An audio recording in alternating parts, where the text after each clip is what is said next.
Hello, friends, and welcome back to KindCare Seniors. I'm Dr. Emily Carter, and today we're going to have a conversation that might surprise you, maybe even make you a bit uncomfortable, but it's one that could genuinely protect your health and quality of life.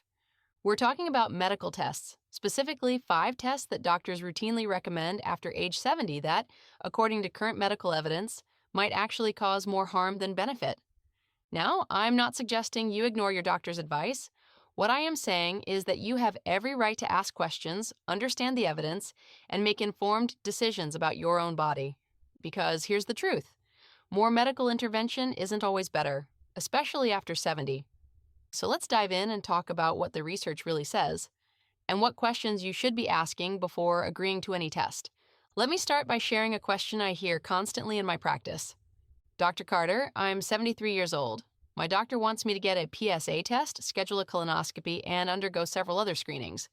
But I've heard that some of these tests might not be necessary at my age and could even be risky. What should I do? This question comes from seniors who feel confused and pressured. It comes from adult children watching their elderly parents undergo procedure after procedure. And it reflects a growing awareness that the medical system doesn't always get it right when it comes to older adults. Here's what I want you to understand right from the start. Medical testing after age 70 requires a completely different analysis than testing at age 50. What might save your life at 50 could cause serious harm at 75. But the healthcare system often applies the same cookie-cutter protocols regardless of your age, overall health, or realistic life expectancy. And that's where problems begin. After 25 years of working with older adults, I've watched too many seniors undergo tests that led to unnecessary anxiety, false diagnoses, aggressive treatments, and serious complications, all for conditions that would never have affected their lives. So today, I'm going to walk you through 5 specific tests that are routinely overordered for people over 70, explain why they can be problematic, and most importantly, give you the exact questions to ask your doctor before agreeing to any of them. Let's start with the most commonly overordered test that causes tremendous harm, especially in older men. Test number 1, PSA screening for prostate cancer. After age 75, the PSA test measures a protein in your blood that can indicate prostate cancer. Sounds helpful, right? Here's the problem. The U.S. Preventive Services Task Force, the nation's leading independent panel of experts, explicitly recommends against PSA screening for men over 70, not because they don't care about prostate cancer, but because the evidence clearly shows the harms outweigh any potential benefits. Let me explain why.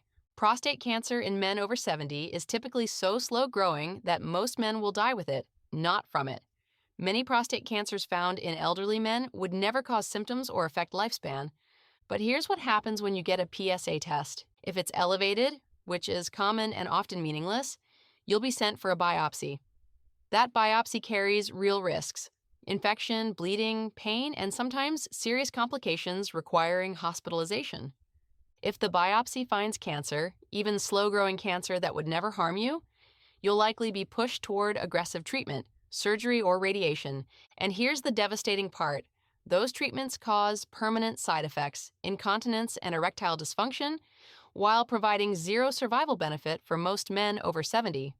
A landmark study published in the Journal of the American Medical Association followed 76,000 men and found that PSA screening in men over 70 showed no mortality benefit whatsoever, but caused significant harm through overdiagnosis and overtreatment. Think about that.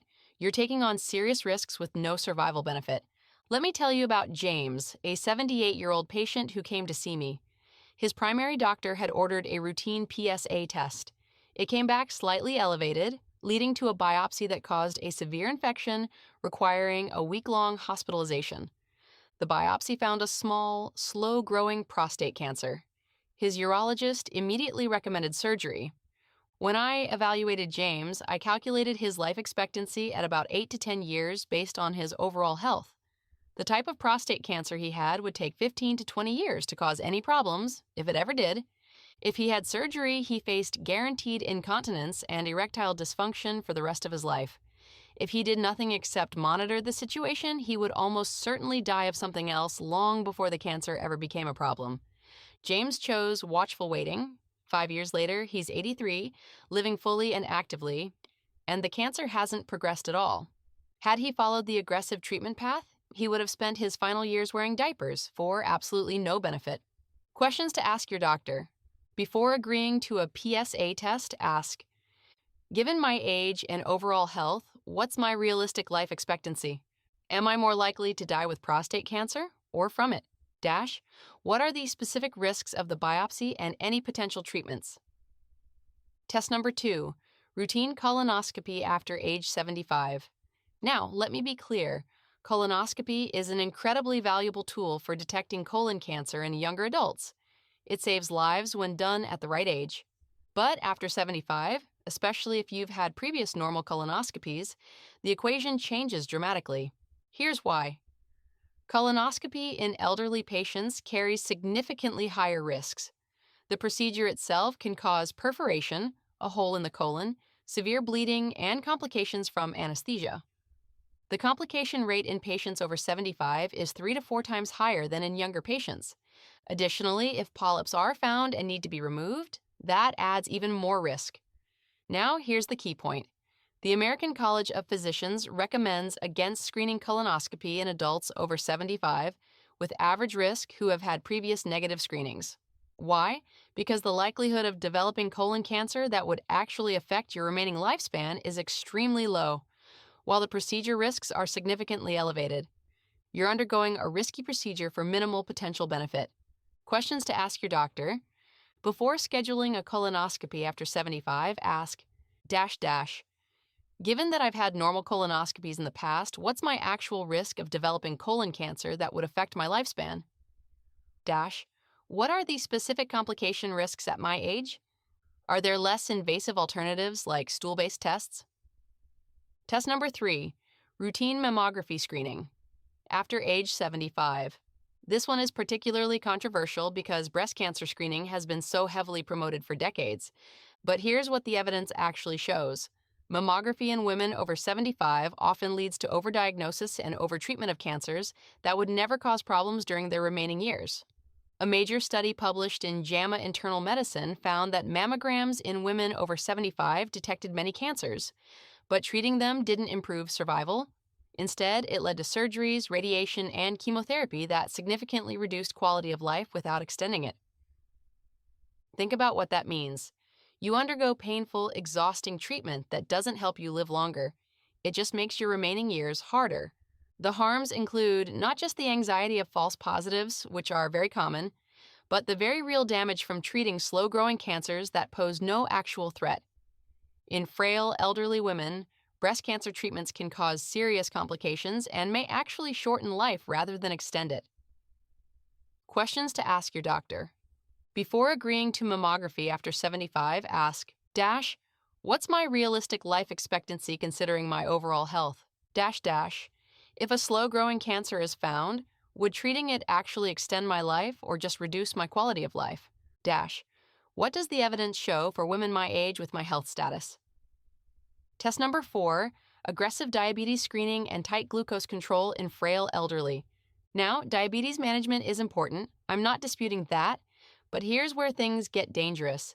Extremely tight glucose control in frail elderly patients often causes more harm than benefit. Many doctors push for hemoglobin A1C levels under 7.0 for all diabetic patients regardless of age or health status. But multiple studies have shown that aggressive glucose lowering in elderly patients actually increases mortality rather than decreasing it. Why? Because the risks of severe hypoglycemia, dangerously low blood sugar, are enormous. Confusion, falls, hospitalization, and even death.